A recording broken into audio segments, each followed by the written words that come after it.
So an easy question, just to check everyone's awake. Who knows who our church is named after? Any guesses? St. Peter, exactly that. Well, I grew up in a church called St. Peter's where my dad was the vicar and his name was Peter. And it turned out everybody, pretty much everybody in the primary school, including a couple of the teachers, thought the church was named after my dad.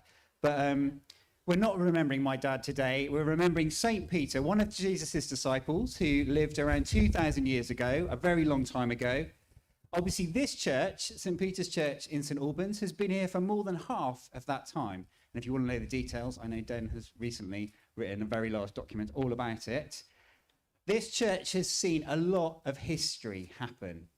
And back in medieval times, when this church started up, one of the things they really used to go for in a big way was they'd keep ancient remains of saints in churches for people to come and venerate. So, for example, in St. Albans Cathedral, apparently they have part of St. Albans' shoulder blade. True story. Now, since the Church of England came along, we've lost a bit of interest in the relics of saints, and often they were got rid of. But we've been having a bit of a clear out at St. Peter's, and we think we've tracked down some relics of St. Peter still in St. Peter's original suitcase. Now, I was a bit sceptical about whether this was really genuine, but I had a good look, and to be honest, it does check out. There's a luggage label here, says Mr. Simon Peter, and the date's about right too, 38 AD, British Airways flight from Haifa, so it checks out. So what better day than today, St. Peter's Day, to get them out again and have a look. So as I bring each of them out, maybe have a think, what part of Peter's life might this connect with?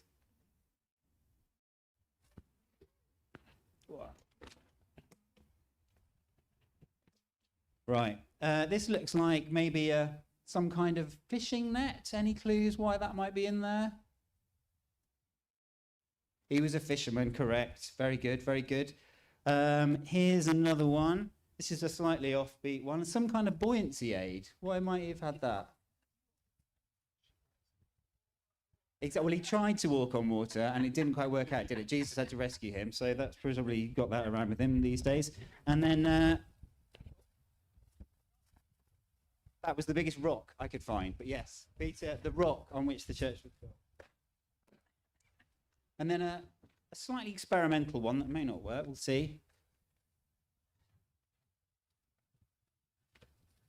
For some reason, he kept a recording. Let's see what it says.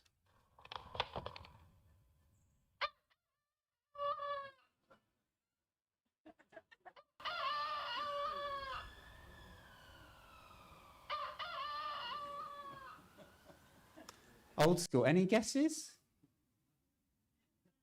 The denial, exactly. So that was probably a difficult one for Peter to remember. So I don't know why he was carrying that around with him, but people are strange, aren't they?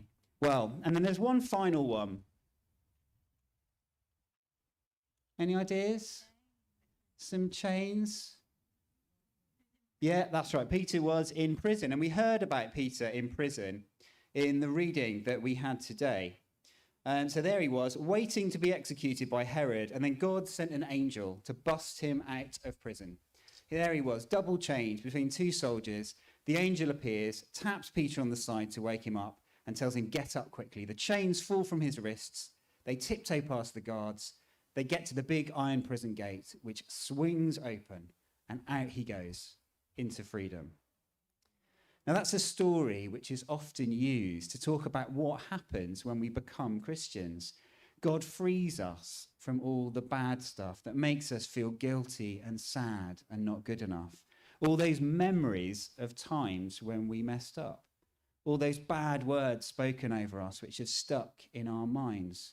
All the stuff we carry around that drags us down. God promises that in Jesus, through his dying and rising to life, we can be made free. It doesn't need to weigh us down anymore. That once we know we are beloved children of God, we aren't captive to all of that stuff. Now, we've got some friends from Marlborough Road with us today, and it was Charles Wesley, the brother of John Wesley, who founded Methodism, who wrote a song about this based on the story of Peter, which we're going to sing at the end of the service today. But there's a verse in particular that describes it. I'm going to read it out to you. Long my imprisoned spirit lay, fast bound in sin and nature's night. Thine eye diffused a quickening ray. I woke, the dungeon flamed with light. My chains fell off, my heart was free. I rose, went forth, and followed thee. Well, before we finish, I want to tell you a quick story I want to leave you with. It's about my budgie from when I was a child. His name was BP. It's quite a sad story, I'm afraid. Budgies don't obviously live very long, so he's no longer with us, but I brought a little friend of Budgie's along. Here he is. The same colour as BP and everything. And if I get it right, occasionally, looks like I'm just tormenting it, but not 1 in 10 times it makes a noise and cheeps. You'll have to imagine that. I'll keep going. So BP was given to us as a present, and we all felt quite bad about that. We didn't really like the idea of this bird being locked up in a cage in a bedroom in South Bristol. And I feel even worse about it now, since I Googled, because we didn't have Google then, where budgies come from. Does anyone know where budgies come from? I had no idea. It is, they come from Australia. Who knew? And the natural proper place, Dee knew, that's the answer. The proper place for a budgie to be is with a huge flock of other budgies flying around the vast interior of Australia, not sitting in a small cage in South Bristol. Sad budgie. You're supposed to let budgies out their cage to flap about every so often. So once a week, we'd open the cage door and the budgie would come out. At first, it would fly maniacally around the room. Then it would perch on the lampshade for a bit. Then it would perch on the curtains for a bit. And then after a few months, it would just flap over to the lampshade and then flap back to the cage.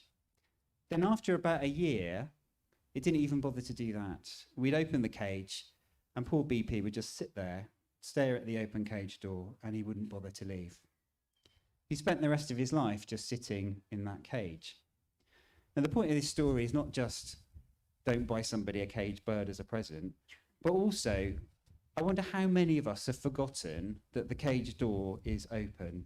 What are the cages we've built for ourselves? What are the things we are allowing to restrict us and hem us in that God is saying, no, you don't have to let that hem you in anymore? Maybe we'll remember the first time we became a Christian and feeling that freedom, that lightness. And maybe since then we've taken some of that back on ourselves. We've let the cage appear around us again.